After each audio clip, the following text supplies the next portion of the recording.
په دې شپو کې یو درېمه مهمه او ضروري مسله غدا ده چې هغې ته ویل کېږي مسله د صدقة الفطر سرسایه معنی د سر سورې. نو د دې مسلې مختصر شه یو وضاحت بعضې ملګري بار بار تپوس کوي. یو درې څلور مسلې دې متعلق بیانوم د الله په توفیق. یو دا دی چې دا سرسایه موږ او تاسې ورکوو نو په دې کې څه فایده ده؟ د سننو په روایت کې دي چې دوه فایدې دي. طهرة للصائم، یو دا دی چې په دې روژه کې کوم ګناهونه نقصانات شوي دي د دې صدقې په وجه باندې الله پاک هغه معاف. دویمه فایده بیان شوې ده چې غریبانانو سره مدد او تعاون وشي. ډېر غریبانان یې هغوی څه څه نه وي، نو چې ته هغوی له څه نه څه ورکړې نو د هغوی هم پرې یو ګزاره وشي. دا دوه فایدې دغه حدیث کې ذکر شوي. نو سرسایه کې یو زموږ د ګناهونو د معافۍ، دویم خلکو سره تعاون، دا دواړه فایدې پکې دي. دویمه مسله دا ده چې سرسایه به په کومو شیانو نه ورکې. نو حدیثو کې عام صحیحینو کې یو 5 څیزونه راځي. روایت د عبدالله بن عمر کې دي، روایت د ابو سعید خدری کې دي. 5 څیزونه عام دي. د الله نبی او ابو سعید خدری كنا نخرج زکات الفطر صاعا من طعام وصاعا من عقد وصاعا من شعير وصاعا من تمر او صاعا من زبيب. وی موږ به د الله د نبی په زمانه کې صدقه سرسایه ایستله یو پیمانه طعام، یعنی د غنم وړه، یو پیمانه وربشې، یو پیمانه قجوره، یو پیمانه پنیر او یا یو پیمانه وټکې. دا 5 راغلي احادیثو کې. او بعضو په دې کې جوارم داخل کړي کله چې په دغه وخت کې په دغه ځای کې خوړلی کېږي. دارنګې وریجې هم پکې داخله کړي. دارنګې سوي ته یو قسم دی د دې وربشو هغې هم پکې داخل کړی. نو بعض یې تقریبا 8 څیزونه یاد کړي. خو په دې کې راجحه دا معلومیږي چې دا 5 څیزونه حدیثو کې چې کوم ذکر دي سړی دې د همدې نه ورکړي. نو 5 څیزونه د دې نه به سرسایه ورکړي. اوس د دې 5 څیزونو نه چې ورکړي څومره به ورکړي؟ په دې حدیث کې اوس دا هم ذکر شو یو صاع د احناف علماو په نسبت باندې 8 رتله ده، د جمهور په نسبت 15 رتله ده. د هغې حاصل دا راوځي. د احناف علماو په نسبت یو صاع 3 کیلو نه څه د پاسه راځي، او د جمهور په نسبت باندې یو صاع 2 کیلو او 100 یا 200 ګرامه، یعنی نیم پاو یا څه د پاسه. دا یو پیمانه ده. په دې کې راجحه قول د جمهورو دی په اعتبار د دلیل سره چې څه د پاسه 2 کیلو دا یوه پیمانه ده. بیا دا یوه پیمانه په دې 5 څیزونو نه ورکول افضل دي. که هغه غنم دی او که هغه قجوره ده که پنیر ده که اوس کار شی دی. دویم قول د علماو دا دی چې نه، او نصف صاع من برن، په دې غنمو کې نیمه صاع سړی ورکولی شي. نیمه نو نیمه چې ورکوي 1 کیلو څه د پاس. دا 2 قوله دی. په دې باب کې یو د معاویه رضی الله عنه او یو 2-3 روایتونه نور شته. نو بهتره دا ده چې د هر یو نه یو پیمانه پاو باندې یا څه د پاسه 2 کیلو سړی ورکوي. خو که غنمو کې چا نیم ورکوه د هغې په وړو کې نو نیم هم انشاءالله چې جایز دی. خو په دې نورو کې نیم نه دی راغلی. نو حاصل سره وه 2 کیلو څه د پاسه د غنم وړه درمیانه چې کوم ته خورې دغه ورکه. که لږ وسې کېږي او الله دله درکړي نو څه د پاسه 2 کیلو وس کې د هر یو کس په سر ورکه، یا څه د پاسه 2 کیلو قجورې ورکه، یا پنیر ورکه. خو زموږ د معاشره کې مسلمانان په دې ورکولو په ټیم کې مالدار هم غریب او غریب هم غریب. یعنی غریب هم هغه آسان شی ورکوي او مالدار هم هغه آسان شی ورکوي. په کار دا و چې مالدارو لکه دا ښه څیزونه ورکولی چې د غریبانو په کار کې دی دې د وجه نه د دې 50 سيزونو نه یو پیمانه ورکوله څه د پاسه 2 کیلو اوس مثلا اته کسان دي کور کې اته او 2 کیلو ورکي څه د پاسه نو د 13 کیلو راځي د یو تروړه ورکي ورکړل 20 کیلو ان شاء الله د دې کاشي کی به بدی کی پیسې ورکول سو حکم لري د اهل علم او بدی کې د درې قول دي یو دا دی چې د جنس باور کې د جمهور قول دی دیم احناف علما وایي چې نه پیسې ورکول شي او دریم قول علما وایي دا دی چې افضل ده چې سړی هغه جنس ورکړي مګر کله کله داسې یو سخت ضرورت چې هغه جنس وړي او چاله ورکړي او د هغه دومره په فایده نه راځي نو به د هغې په ځای کې پیسې ورکړي نو دا به صحیح ده نور عام هغه جنس ورکول اصل شی دا افضل چې کوم څیزونه راغلي دا ورکول څلورمه مسله دا ده چې آیا دا به کله ورکوي نو د احناف علماو رای خدا ده چې د کال اول سر نه ورکول شي یو کال مخکې د امام شافعي رحمه الله رای دا ده چې د روژې د اول نه ورکول شي د امام مالک او د امام احمد رحمه الله رای دا ده چې 2 ورځې مخکې ورکوا 2 ورځې مخکې په دې کې راجح قول علماء دا دی چې 2 قسمه روایت په دې کې راغلي یو صحابه وی چې كنا نخرج صدقه الفطر قبل العيد بيوم او يومين یا يعطون صدقه الفطر قبل العيد يومين دا اخترنا 2 ورځې مخکې یا یو ورځ هم بعضي احادیثو کې دي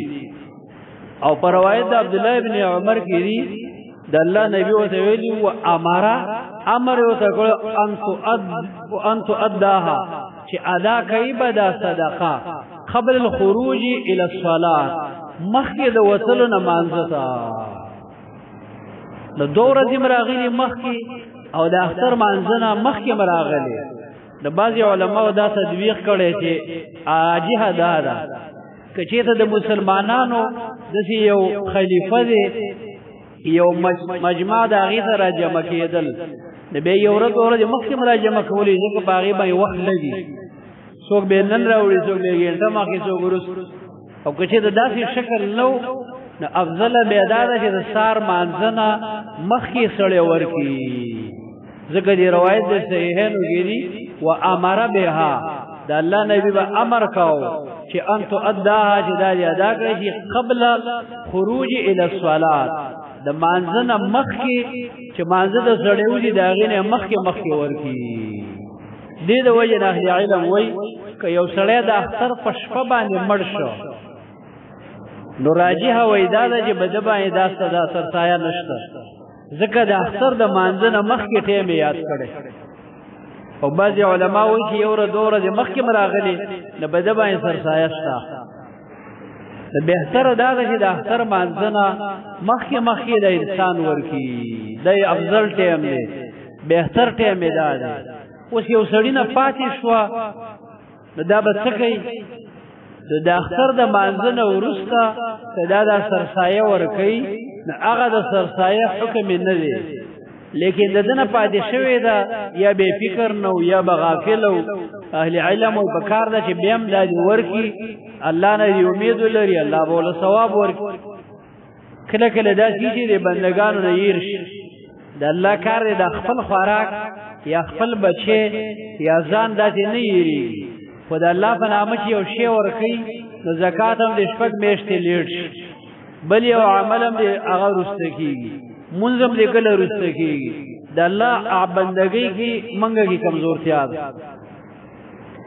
نو صدقه الفطر حدیث کې دی فرض رسول الله صلی الله علیه وسلم صدقه الفطر فرض کړی د جمهور وجه دا فرض ده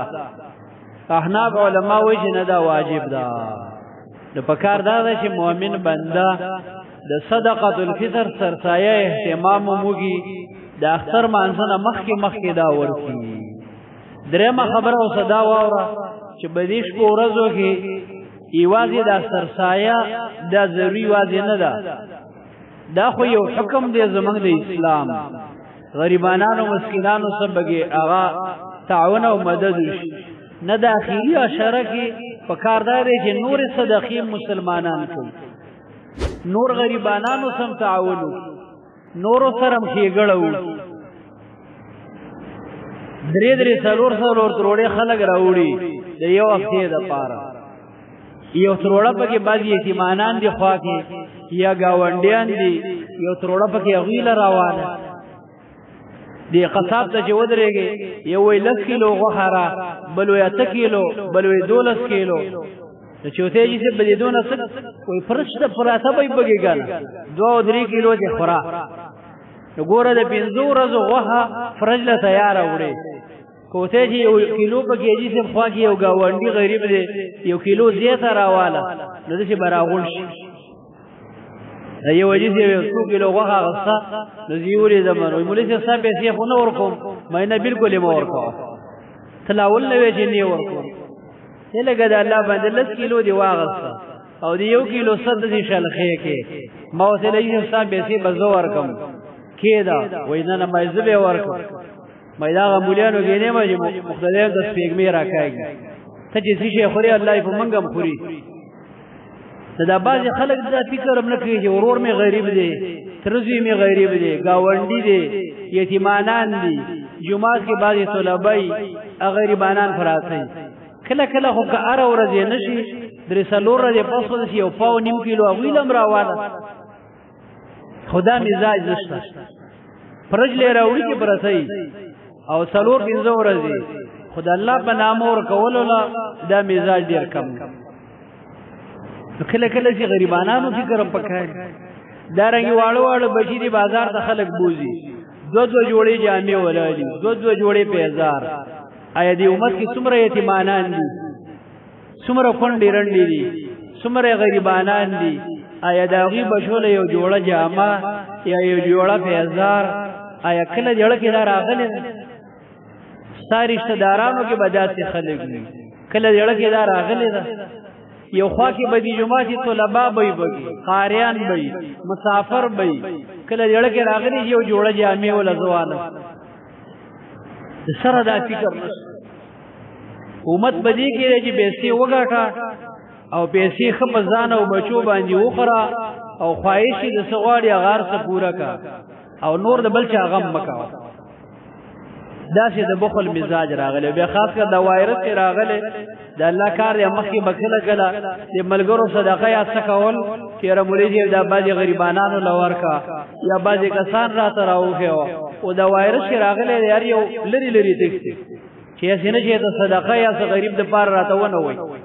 داسې قیامت راغلی لکه په تا باندې دومره سخته ده د په غریبانانو به څومره سخته وي د هغوی هم تپوس وکړه بل یو بیمار سناستمه وایي د زړه اپریشن یې کړی واړه واړه بچي دي مالې څه کې وایي زه بندوق یې دا د سکریم یا دې شي نو ګاډی یې لګوم د زړه بیمار یم وایي کله ښیم او کله ناجوړه زما د اړه بېسې ودرېدې چې یاره یو لږ نوي 50,000 روپۍ یې سړي ورکړی وی چې دا ټوله روژه کور کې بچو ورته تېره کړه لیکن خلک هغه زکات هم نه ورکوي هغه د مال خیره هم نه ورکوي مونږ ورته یو چې مونږ به ته ځای نه وکړو په خپل لاس یې وروړه که مونږ لی نه راوړې په خپل لاس یې وروړه ته یې کېو چې دا غریبانان لیکن عام دا مزاج زما عزتمندو ډېر زیات نیمګړی دی په کار دا ده چې مونږ او تاسې کې د ورکړې او د احسان صفتي الله پاک دې مونږ او تاسې له زما عزتمندو به دې خبرو د عمل کولو توفیق راکړي دارنګې د ورځې دلته د قرآن درس کېږي د هر ماسپښین مانځه نه بعد د اخري عشره ده پکار دی چې سړی د الله کتاب ته کښېني کم از کم که لفظي دا ترجمه یاده کړي او یو خبره مسله یاده کړي دا څومره لوی سعادت سهار مانځه نه پس دلته زموږ قاري صاحب ترجمه کوي سړي سره 100 منټه ټایم یې کم از کم هغې خیر کې پیدا واجي دارنګې د شپې ختم روان دی یو سیباره ویلې کېږي زما عزتمندو د چهارشنبې په ورځ یعنې 20مه شپه باندې عام زمونږ ختم وي په کار دی چې ملګري دې خبرې نه خبرې چې په دغه شپه راشي د اخیری او څو سورته دعا منځه قاری سی حزب الله کې هغه تم ویلي نو لږ زړم نرمي وشته مشفمي قران هم ختميږي روزم په ختميږي نو ملګری ماشاءالله دعاګانې کوي جړام وي او ډیر شوق ته سما حولي د پکار دی چې دغه نن منګ او تاسو خبري چې په اخیری مراحلو کې مسنات منګ او تاسو برخوالو الله پاک دې منګ او تاسو ته د عمل کولو توفیق را نصیب کړي صفونه برابر کړي